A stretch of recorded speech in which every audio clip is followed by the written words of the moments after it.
ప్రజా సమస్యలపై సిపిఎం ఆధ్వర్యంలో ఆదోని మున్సిపల్ ఆఫీసు ముందు ధర్నా నిర్వహించారు.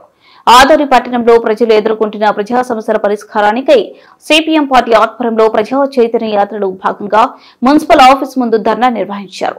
ముందుగా సిఐటియు కార్యాలయం నుండి మున్సిపల్ ఆఫీసు వరకు ర్యాలీ నిర్వహించారు. కార్యక్రమంను ఉద్దేశించి సిపిఎం జిల్లా కార్యదర్శి వర్గ సభ్యులు రాధాకృష్ణ, సీనియర్ నాయకులు వీరన్న, పట్టణ కార్యదర్శి లక్ష్మణ మాట్లాడుతూ కర్నూలు జిల్లాలోని ఆదోని మొదటి మున్సిపాలిటీ దాదాపు 160 సంవత్సరాల చరిత్ర కలిగిన మున్సిపాలిటీ నందు అనేక మంది పాలకులు మారిన సమస్యలు మాత్రం ఎక్కడా వేసిన గొంగళి అక్కడే ఉన్న చందంగా తాండవిస్తున్నాయని వారు తెలిపారు.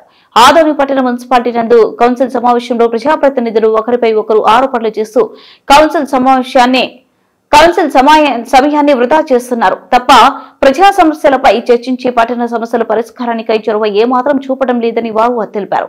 ఆదోని పట్టణ జనాభాకు అనుగుణంగా పట్టణంలో మంచినీటి సమస్య పరిష్కారానికి అదనంగా మరో సమ్మర్ స్టోరేజ్ ట్యాంక్ నిర్మించాలని వారు డిమాండ్ చేశారు. ఈ కార్యక్రమంలో సిపిఎం పట్టణ కార్యదర్శి వర్గ సభ్యులు తిప్పన్న, గోపాల్, పట్టణ కమిటీ సభ్యులు నాగరాజు, వీరేష్, వెంకటేష్, కృష్ణమూర్తి, శ్రీనివాసులు, అజీం ఖాన్, మల్లయ్య, రాజు తదితరులు పాల్గొన్నారు.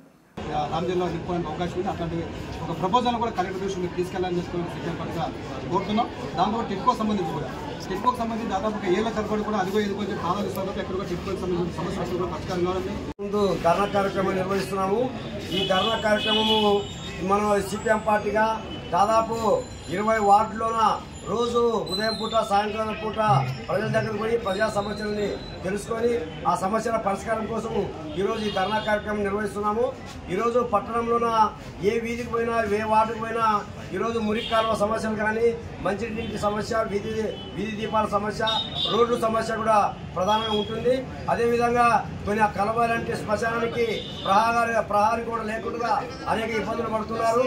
దీని మన పట్టణంలోన ప్రధానమైన సమస్య మంచినీటి సమస్య. దాదాపు 2 నుంచి 3 లక్షల జనాభా ఉన్నటువంటి ఆదోని పట్టణానికి ఒకే ఎస్ఎస్ ట్యాంక్ ఉంది. ఆ ఎస్ఎస్ ట్యాంక్ కూడా దాదాపు 3-4 సార్లు మరమ్మతులకి, అంటే కాలువ తెగిపోయి, అటు కట్ట తెగిపోయి మరమ్మతులకు నోచుకునింది. ఈ రోజు వరకు కూడా పూర్తి స్థాయిలో మరమ్మతులు జరగలేదని చెప్పి ఈ సందర్భంగా అధికారుల దృష్టికి తీసుకొస్తున్నాము. కాబట్టి వెంటనే ఆ మరమ్మతులను ఏదైతే అవినీతి జరిగిందో అవినీతి పైన సమగ్ర విచారణ జరిపించాలని చెప్పి పూర్తి స్థాయిలో మరమ్మతులు చేపట్టాలని చెప్పి కూడా డిమాండ్ చేస్తున్నాము. అదేవిధంగా ఈరోజు మన జనాభాకు అనుగుణంగా మన స్టోరేజ్ ట్యాంక్ లేదు కాబట్టి అదనంగా ఒక ఎస్ఎస్ ట్యాంక్ నిర్మించాలని చెప్పి కూడా ఈ సందర్భంగా డిమాండ్ చేస్తున్నాము. అంటే ఆదోని పట్టణంలో ట్రాఫిక్ సమస్య చాలా తీవ్రంగా ఉంది. ఆ ట్రాఫిక్ సమస్యను ఏదో కొన్ని రోజులు, ఒక రోజు 2 రోజులు తూతు మంత్రంగా ఏదో పనులు చేపడతారు, దాన్ని మళ్ళీ పక్కన పెట్టే పరిస్థితి కనబడుతున్నది. కాబట్టి వెంటనే మన ట్రాఫిక్ సమస్యను పరిష్కరించడానికి రోడ్డు వెడల్పు కార్యక్రమాన్ని పూర్తి చేయాలని చెప్పి కూడా డిమాండ్ చేస్తున్నాము.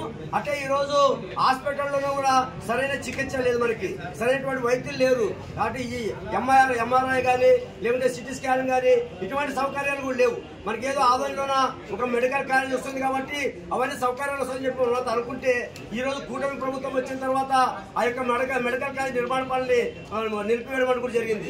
ఎందుకే నిలిపేశారు? దీన్ని ఏదో 4 Pలు, అంటే పబ్లిక్, ప్రైవేటు, ప్రభుత్వం సంబంధించిన పార్ట్నర్షిప్ కింద దాన్ని నిర్మించాలని చెప్పి ఒక రకంగా ఆ మెడికల్ కాలేజీని ప్రైవేట్ వాళ్ళు కట్టబెట్టడానికి ప్రధాన ఉద్దేశంతో ఆ పనులు నిలుపుదల చేయడం జరిగింది. చాలా దురదృష్టకరమైంది. ఒక వైద్య సౌకర్యాలు మెరుగుపడతాయని చెప్పి ఆశించిన ప్రజానికానికి ఈరోజు చాలా అన్యాయం జరిగిందని చెప్పి కూడా ఈ సందర్భంగా అధికారుల దృష్టికి తీసుకొస్తున్నాం. కాబట్టి ఈరోజు పట్టణంలో ఏవైతే ప్రధాన సమస్యలు నెలకొని ఉన్నాయో అటువంటి సమస్యల పరిష్కారం కోసము సిపిఎం పార్టీగా ప్రజల దగ్గరికి పోయి ప్రజల దగ్గర వాళ్ళ యొక్క గోడు, వాళ్ళ యొక్క సమస్యలు తెలుసుకొని ఈరోజు ధర్నా చేస్తున్నాము.